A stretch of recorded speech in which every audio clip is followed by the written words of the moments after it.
Imagine uma operação militar tão precisa que conseguiu transformar uma cidade de 75 mil habitantes em apenas 10 mil sobreviventes traumatizados em exatos 18 meses.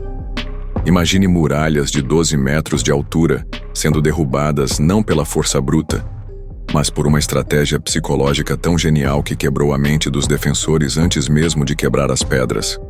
Esta não é a história de uma batalha comum.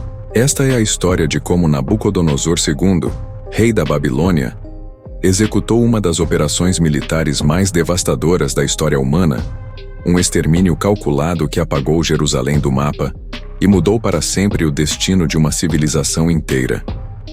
Prepare-se para descobrir os segredos por trás de uma conquista que transformou a destruição em ciência exata. Para compreender a magnitude do que aconteceu, precisamos entender por que Jerusalém se tornou o alvo número 1 de Nabucodonosor. Não foi coincidência, foi uma jogada de mestre num tabuleiro geopolítico, onde cada movimento definia o destino de continentes. Jerusalém ocupava literalmente a posição mais estratégica do mundo antigo, exatamente no centro da única rota comercial que conectava a Ásia à África, o ponto de passagem obrigatório entre a Babilônia e o Egito, as duas superpotências da época. Quem controlasse Jerusalém controlaria automaticamente todo o fluxo de ouro, prata, especiarias e conhecimento entre dois continentes. Era como estar sentado numa impressora de dinheiro geográfica, mas havia 3 problemas que faziam Nabucodonosor perder o sono. Primeiro, Jerusalém era oficialmente aliada do Egito, seu maior inimigo, funcionando como uma base militar inimiga plantada bem no meio de seu território. Segundo, os judeus tinham a audácia de se recusar a pagar tributos, desafiando abertamente o poder babilônico. E terceiro, e isso era o que mais enfurecia o rei, eles proclamavam que seu Deus era maior e mais poderoso que qualquer exército terreno, incluindo o dele. Para um homem como Nabucodonosor, que se considerava a própria manifestação dos deuses na terra, essa afronta era intolerável. Destruir Jerusalém não era apenas uma necessidade militar. Era uma questão de honra divina, uma demonstração brutal ao mundo inteiro de que ninguém desafiaria o Império Babilônico e viveria para contar a história. O que separa Nabucodonosor de outros conquistadores é que ele desenvolveu uma metodologia científica para quebrar civilizações inteiras. Sua abordagem contra Jerusalém foi dividida em 3 golpes calculados, cada um projetado para enfraquecer a cidade de uma forma diferente. O primeiro golpe, em 605 a.C., foi uma obra-prima de manipulação psicológica. Em vez de atacar diretamente, Nabucodonosor cercou Jerusalém, mas não disparou uma única flecha. O silêncio era mais aterrorizante que qualquer grito de guerra.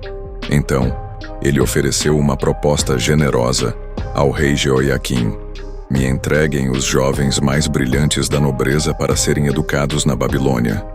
E em troca, vocês terão paz. Jeoiaquim, acreditando ter feito o negócio do século, entregou voluntariamente os jovens mais promissores do reino, incluindo Daniel e seus companheiros.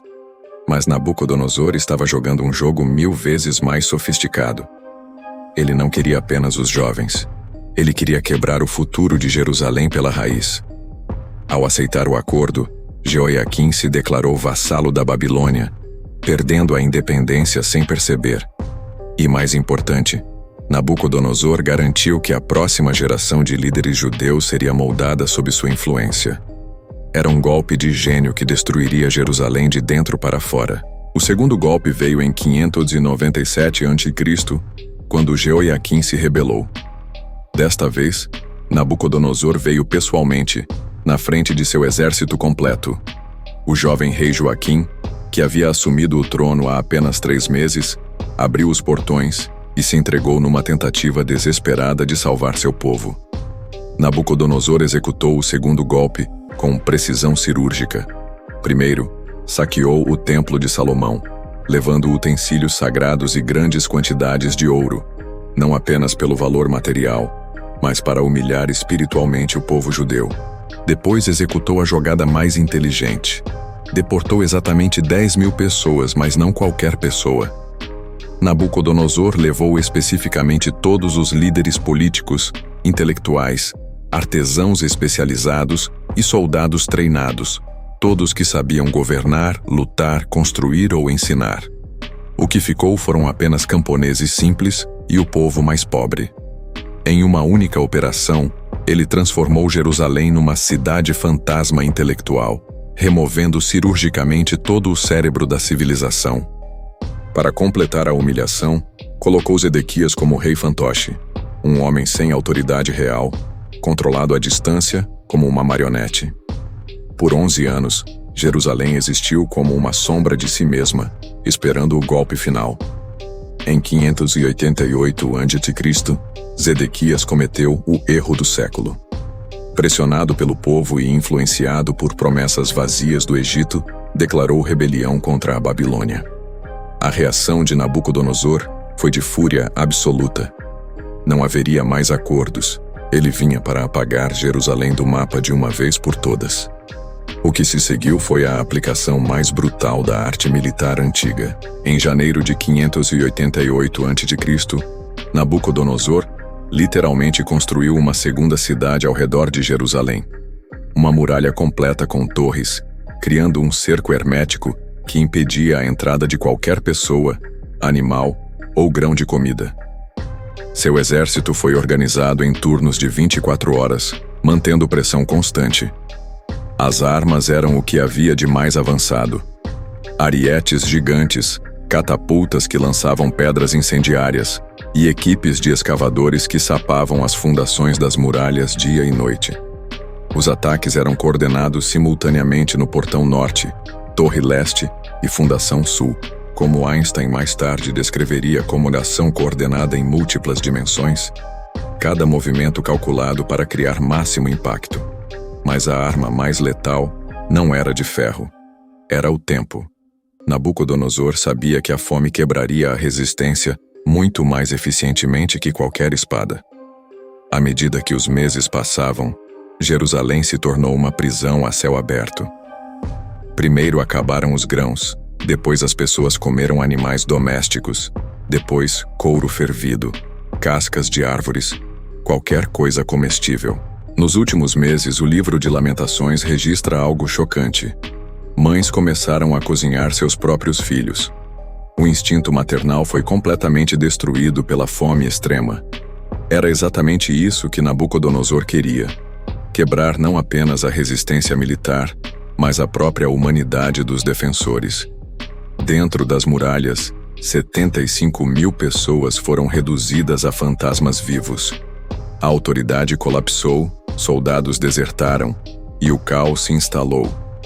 Jerusalém não era mais uma cidade, era um campo de concentração. Após 18 meses de agonia, em 18 de julho de 586 a.C., a Muralha Norte finalmente cedeu. As tropas babilônicas invadiram como uma avalanche humana. A resistência, que durou 18 meses, foi destruída em 2 horas. Zedequias tentou fugir, mas foi capturado.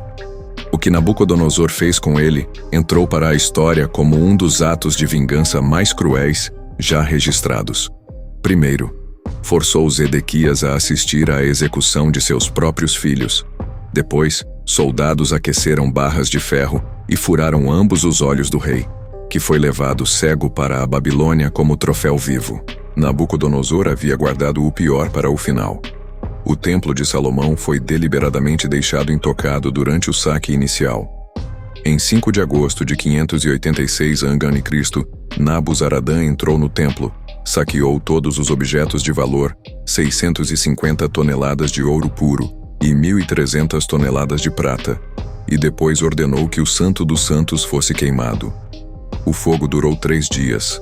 Nabucodonosor deu 3 dias de saque livre aos soldados. Mulheres foram violentadas, as jovens separadas para serem vendidas como escravas, e as mais velhas forçadas a carregar os despojos. O saque foi meticuloso. 400 anos de riqueza acumulada foram carregados por um comboio de 500 carroças que se estendia por 15 quilômetros. Em agosto de 586 a.C., Jerusalém estava completamente vazia, reduzida a escombros fumegantes. O plano de Nabucodonosor havia funcionado perfeitamente. Ele não apenas conquistou uma cidade, apagou uma civilização. Esta história nos ensina algo profundo sobre poder e estratégia. Nabucodonosor entendeu que a verdadeira destruição não vem da força bruta, mas da aplicação calculada de pressão psicológica, econômica e militar.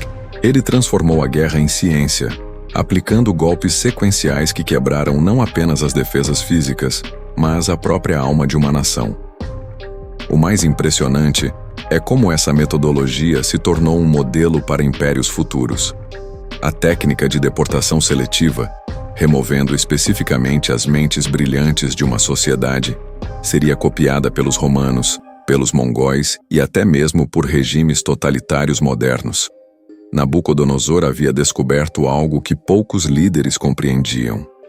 Para controlar um povo, você deve primeiro controlar sua capacidade de pensar e liderar. A destruição de Jerusalém também revelou algo perturbador sobre a natureza humana. Quando privadas de esperança e comida, mesmo as sociedades mais civilizadas podem colapsar em barbárie completa. Os relatos de canibalismo durante o cerco não eram apenas consequências da fome. Eram evidências de como a estrutura social pode ser sistematicamente desmontada por um adversário que compreende a psicologia coletiva. O que aconteceu em Jerusalém ecoaria através dos séculos, moldando estratégias militares que seriam estudadas por generais de Alexandre, o Grande, até os tempos modernos. Foi uma lição brutal sobre como um império verdadeiramente poderoso não apenas conquista territórios, ele remodela civilizações inteiras através de uma combinação letal de inteligência estratégica e crueldade calculada. Mas esta não foi a única vez na história que estratégias militares geniais mudaram o curso da humanidade, de formas que poucos conhecem. E se você gostou desse conteúdo, já está na hora de começar a nos seguir aqui no canal. Sabia dessa? É só clicar no botão abaixo para se inscrever e ficar por dentro de tudo que acontece de curioso ao redor do mundo. Agora fique com esse próximo vídeo que está aqui na tela. Nos vemos lá.